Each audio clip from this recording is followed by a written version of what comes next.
What's up, everybody? My name is Nick Murphy. I'm Mike Murphy. We are the Bros Murphy, and this is Best of Board Game Geek. It's a whole new year, geek. Ooh.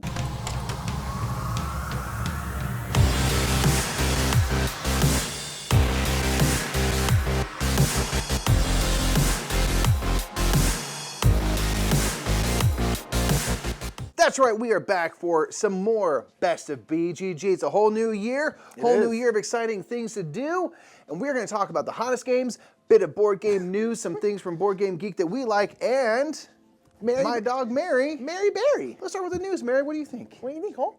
Yeah?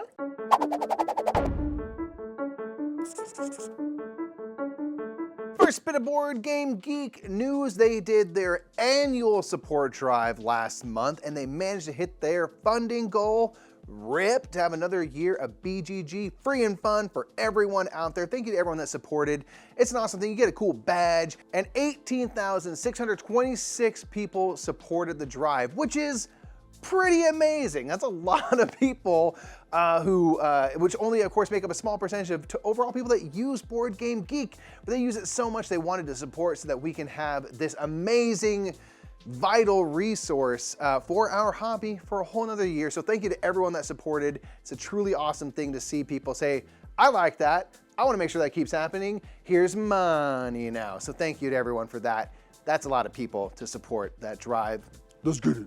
Next in the board game news is the BGG Artist Poster Series, which is like, I mean, it's around Christmas. It's like Christmas every year. I freaking love these things. These are like really cool artist renditions of board game covers, kind of in like a travel brochure kind of way, right? And so they have really good board game artists like Kwanchai Moria has done them, you know, Vincent Dutrait, Heather Vaughn, people like that. And they have them make a cover for a board game. So we have 4 new ones and they are all 4 of them are so, this might be my favorite of all the series. We have Weberson Santiago, who did Terra Mystica. I really, really want to try Terra Mystica, and I love Weberson Santiago's art. This one is so cool. We have the Quacks of Quillenberg, which is so amazing. We have Through the Ages, and we have Brass Birmingham. All 4 of these are really, really good looking. Oh my gosh, they look amazing. I'm so excited about this. I absolutely love the artist series. I think it's one of the coolest things that Board Game Geek does. And I just love it. I just love seeing board game artists come and do this. And I can't talk about it enough. I'm very, very excited about this year's Board Game Artist Series. All right, so that's a bit of the news, and Mary can't wait to tell you about the hotness.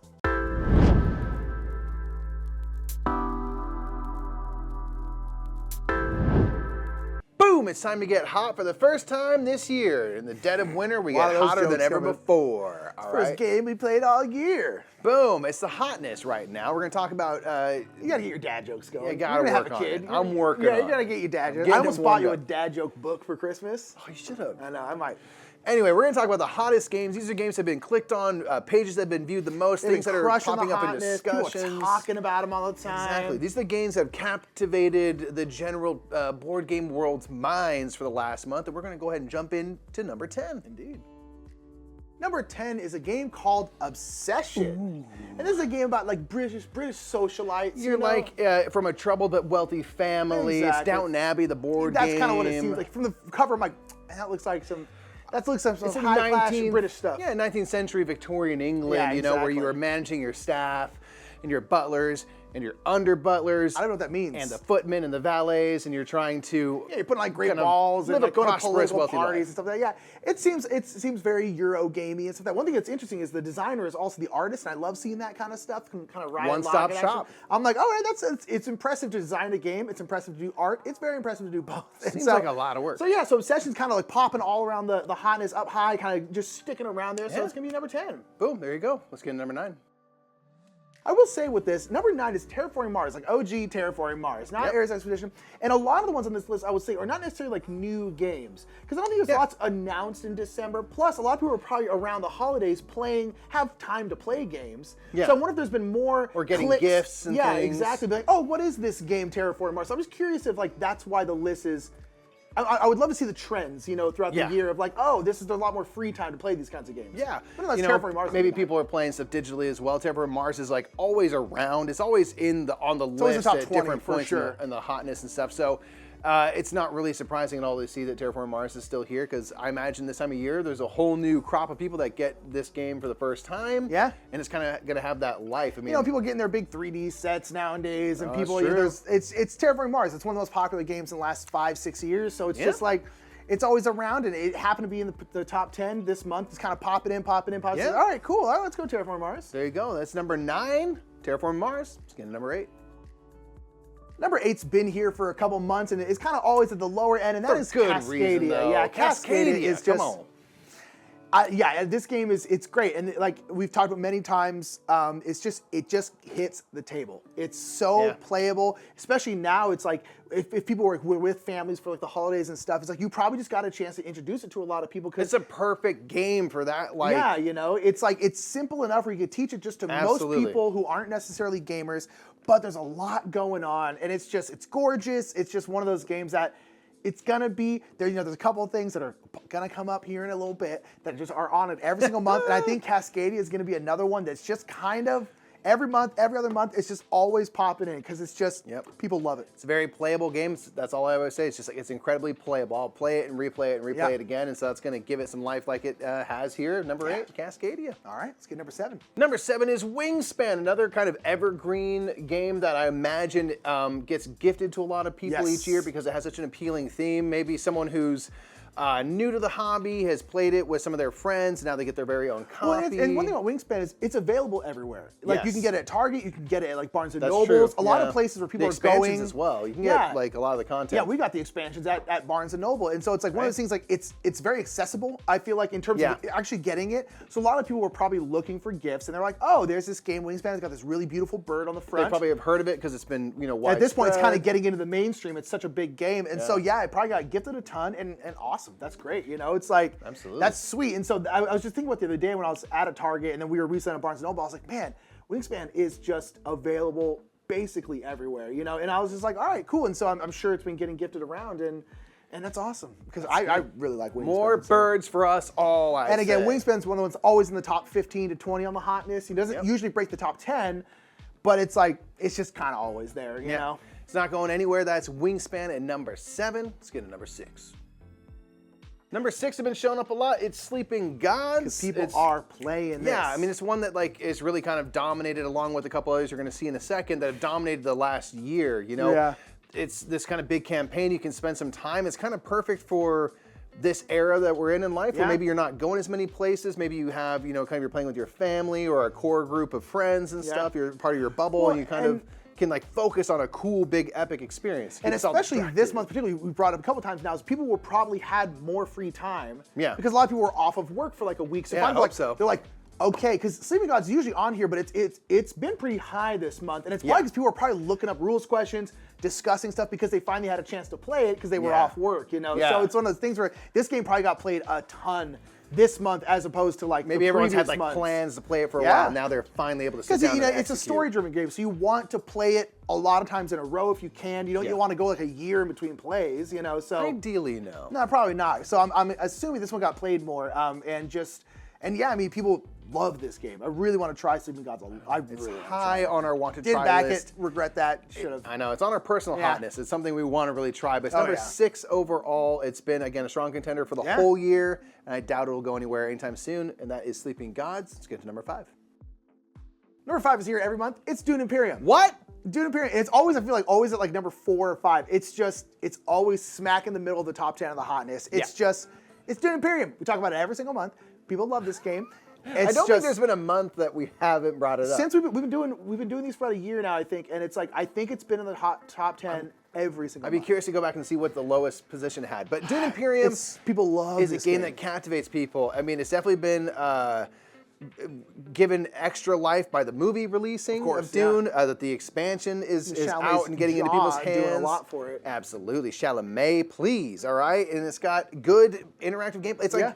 Again, this is a game that really seems like it would hit for a lot of people because a lot of people want to have an interactive play where you can do something kind of sneaky. It feels very Dune-like where you can kind of play these sneaky cards and win combat and stuff. Yeah, but it's got great Euro mechanisms of worker placement, deck building, interesting card play, and so It just hasn't. It's like still many here. others, I don't think this one's here. going anywhere anytime soon, and it's earned its place in the hotness. Yeah, you yeah. know? So I mean, it's probably it's been a staple. It's probably gonna continue being a staple. Yeah, and that's all So right. we ever did like hit like BGA. I don't think it's on BGA, and then it's just you're like. Forget about it. You know? Forget about it. But that's Dune Imperium number 5, still solidly in the hotness. Let's get to number 4. Number 4 is a new game. We got it. Like I said, it's a big block of I think stuff just getting played. We're in that quieter time of year in terms of releases. Now that we're past the holidays and things, like most stuff happened in November. Yeah. But this game is coming up. This is Townsfolk Tussle, and Mikey, we're here. We're here. Because this is a game, it just seems like a cool game, but this is a game that has that kind of like old school like Betty Boop animation type artwork that's like seen in like Cuphead. This is another co-op boss battler. Yeah, there's a Cuphead board game that came out, Vagrant Song. A lot of these things have this kind of like old school animation type artwork, and I am here for that. It's so nostalgic feeling. I love that It's artwork. really interesting, and like a lot of these old cartoon worlds, you can kind of create anything you want. It doesn't have to be like a super sensible world. So this one you're trying to take down like 4 ruffians, and it keeps getting harder and harder as you go. I was listening to an animator recently. I just watched some random video, and they were talking about that. They're like, cartoons are great because you can just do anything. Right. The Like, laws there's- of physics don't have to apply. Especially back then, before we had like CGI, where you really could do anything, which is just animation again. Yeah. But it's like you can just do anything. You can make, it's like you can have a person just turn into a big old slot machine or something. It's like you can just do whatever you want, and so it's so fun. But it's a fun sandbox to like now be able to explore with a board game because it's something that's like familiar while bringing something new. Like we haven't seen the world of Townsfolk Tussle, at least I haven't, but I'm familiar with this art and style, and so I'm already pulled in. And it's like again, it's like a co-op boss battler is how's the game is described, and it's like okay, cool, because again, like Cuphead is a very popular game, and it's like that's a big boss battle. The whole point of that game is boss battles, That's it, yeah. and it's like this kind of animation style just seems to, it just works for that kind of thing. So yeah, I'm very very excited for this. For the art alone, honestly, like I'll be here for the art alone. Super excited about Vagrant Song and stuff like that because of the art. So Townsfolk Tussle, yeah, I'm excited to see more. But it's been on the hotness because I think people were like, ooh, this is all right. Let's looks do this. cool. It's intriguing. I want to find out more. But that's number 4, Townsfolk Tussle. Let's get into number 3. Number 3 is always here. It's Lost Ruins of Arnak. What? It's always here. It's like that and Dune Imperium just keep switching places. Doing That's really all it is, yeah. But here's the thing. Talking about Dune Imperium too. It's like Lost Ruins of Arnak's here every month. And it's like these games came out in 2020, and they're just still bam, every single month. It's really pretty amazing. Like, and now this one in Essen, the expansion came out. The expansion was at PAX Unplugged. We actually got the expansion, got a chance to play it. We really, really like it. And then now, I think in January, literally at least February, it's going to be start hitting the U.S. shore, which is where we are. And I think it's going to stay here. I mean, it's not going anywhere, especially with the expansion. It's Lost Ruins. It's here every month. There's not much else to say about it. It's here every month. Watch any other Best of BGG. We like it. Yeah. It's been around and stuff, but again, the expansion adds a lot of really cool stuff, and so it's gonna, I think, maintain on the hotness. And again, for good reason. These games have all earned their place to continue to stay. Like on them the or hotness. not, you can't deny that a lot of people like them. It's like they earn their place here. They're good games. That's what I'm happy to see this happen. If this means that there's this many good games coming out that we can't stop talking about them, I'm fine with that. That's Lost Ruins at number 3. Number 2 is new, and this is Radlands. Now, we've heard about this for our friend Brain Najar and Johnny Deathhawk. They love this game. Very interesting. It's like a 2-player head-to-head deck battle dueling game. Yeah, exactly. But it's got this, it's kind of like a Mad Maxy kind of world, post-apocalyptic stuff. But it's got this like fusion color. Yeah. What's the word? I can't think of it. There's a specific term for that kind of pink and electric blue. Type. It's gonna drive me crazy. I can't think of it. But we both love that aesthetic, that pink electric blue kind of aesthetic. Yeah, it's super cool in this one. You're kind of facing off and you're drawing cards from the same deck. And the thing is, I always get really interested in kind of the multi-use cards. You can play cards for their abilities, or like these kind of quick. You can junk them. Essentially, which kind of fits in the Mad Max vibe for like a quick effect. And so like I'd be really curious to see. It's like super produced. It's made by Roxley. They super produce their games. Yes. And this kind of heads up card play. I'm like, I really want to find out about this. The packaging looks pretty great. The world looks interesting, and the card use. I'm like, I want to know more. Yeah. And I think we're not alone in that because everyone seems to be like, yo, Radlands is how you say rad. Yeah, so. It seems really cool, and it's been hanging on the top 10 here for a minute because it's like I think people are getting it. I think people are really excited for it. 2-player, head-to-head stuff people like, and it's got a great look, and so I'm just like, I'm here for Radlands. I'm here for it. Yep, that's number 2, Radlands. But there is one game that's hotter than them all, and it's also we're very excited for it. Try it. Let's get to it right now. Number 1 is a game called Arc Nova by Capstone Games. This is a big, heavy game that was at BGG Con, and we tried to play it every day. We went to that hot game room to try to play this or Boon Lake, and every single time, they were full. There we go. We checked multiple times a day. They were always full, which goes to show how much people are interested in them. I'm sure Boon Lake, once it hits the shores, will start popping on this list too, but people love Arc Nova. Arc Nova also got like a really good review from Tom Vassell. He gave it like a 10 out of 10. Yeah, that's like so like that'll pretty high that'll praise. bump That it doesn't up. happen very often. But this is a big, people compare it to like Terraforming Mars a lot. I know it's a big engine builder. But you're building a zoo. And you're building a zoo, and I love zoos as a theme. I love zoos. I play a lot of Planet Zoo, the video game. I love zoos.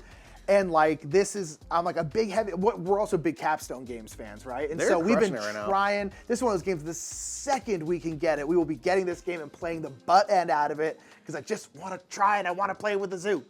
I know. That's all I want. But it's been number 1, All I want. just stopped at number 1 like this entire month. People be loving some Arc Nova right now. I know. I'm so intrigued by Ooh, it. I wanna try I it. want to know more. It's number 1 again, kind of on our like anticipated list. Yeah, that and Boon Lake. We're like, Yeah, I'm like try really it. would love to try those. would love to try that. Soon. It'll happen soon. I believe happen it. soon. That's number 1 from the hotness.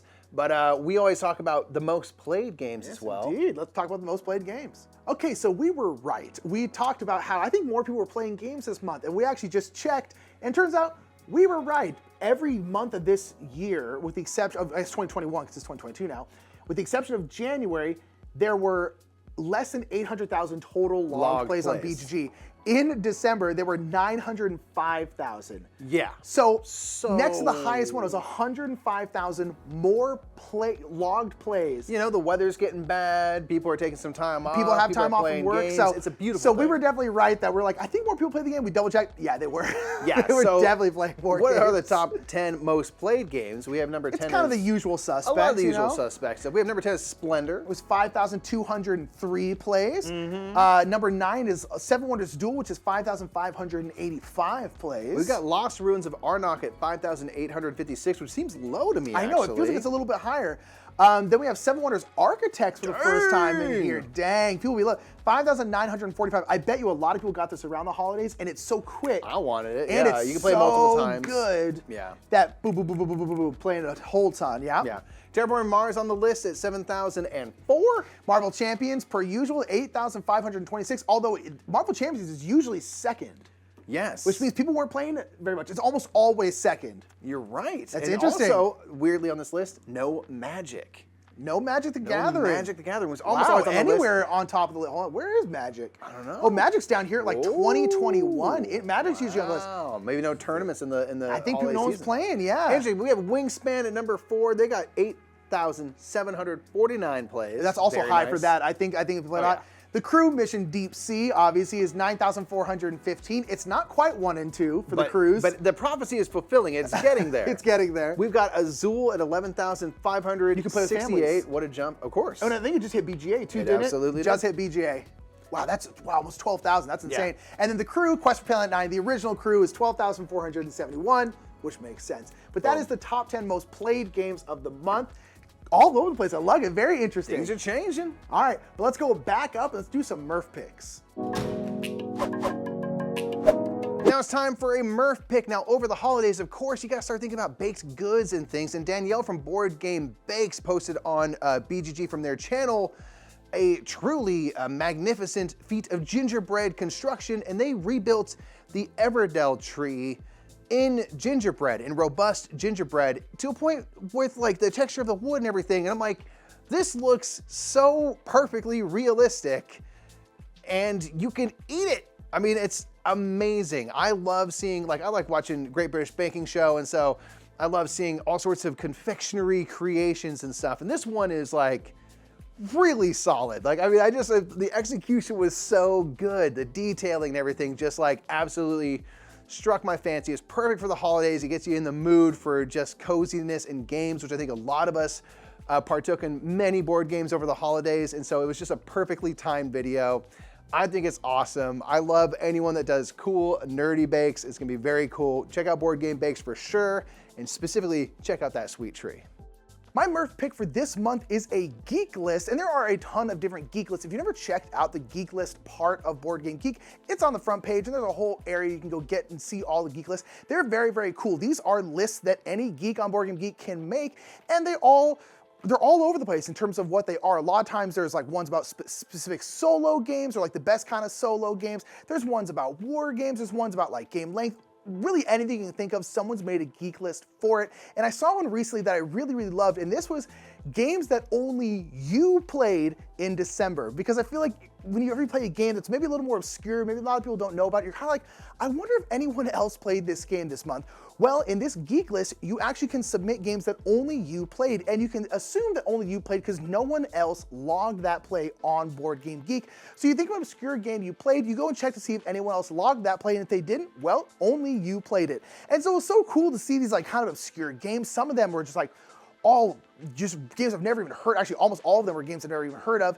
And it was just such a cool thing to be like, man, I'm the only one who played this game this month, at least in terms of BoardGameGeek logging plays. And I was like, that's such a cool idea for a geek list. And that's one of the reasons why I love geek lists, is because they're just everything and anything you can think of, there's a geek list for it. I just think they're a cool thing to explore. So my favorite was a geek list.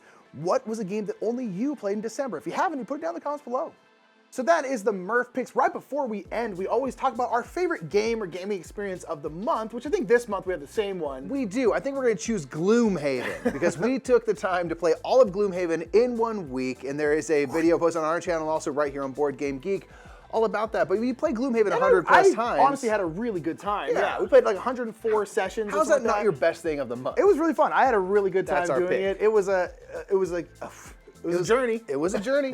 It was epic. But I thought it was really fun. I mean, I like Gloomhaven anyway, and it was just, can we do this? And turns out, yeah. Sure. Yeah, of course we can. You can too. You should try it at home. Speed run Gloomhaven today, or don't. Yeah.